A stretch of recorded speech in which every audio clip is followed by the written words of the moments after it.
آج تم اسے قیمت بتاؤ، اس لیے کہ اگر اسے قیمت نہیں ادا کی گئی تو کل ہماری امت یتیموں کا حق نہیں دے گی،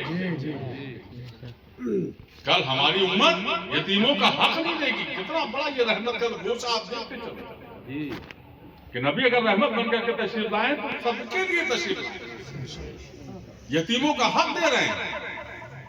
میرے نبی ارشاد فرماتے ہیں کہ یتیم بچے کے سر پر شفقت سے جتنا ہاتھ پھیر دو گے، جتنا بال اس کی گردے میں، اس کے سر کے تمہاری گردے کے نیچے آئیں گے، اللہ تمہارے اپنے گناہ معاف کر دے گا۔ یہ رحمت ہے۔ سبحان اللہ، سبحان اللہ۔ ان بچوں نے اسے قیمت بتائی، صحابہ کی طرف مخاطب ہوئے، ارشاد فرماتے ہیں کہ ہے تم میں کوئی جو اس زمین کی قیمت ادا کرے؟ خلیفہ اول حضرت ابوبکر صدیق رضی اللہ تعالیٰ عنہ، یا رسول اللہ اگر آپ کا حکم ہو تو اس کی قیمت میں ادا کریں۔ کہا ٹھیک ہے صدیق، تم اس سے قیمت ادا کرو۔ خلیفہ اول نے اس سے قیمت ادا کی اور اس کے بعد وہیں پر مسجد نبوی کی تعمیر شروع۔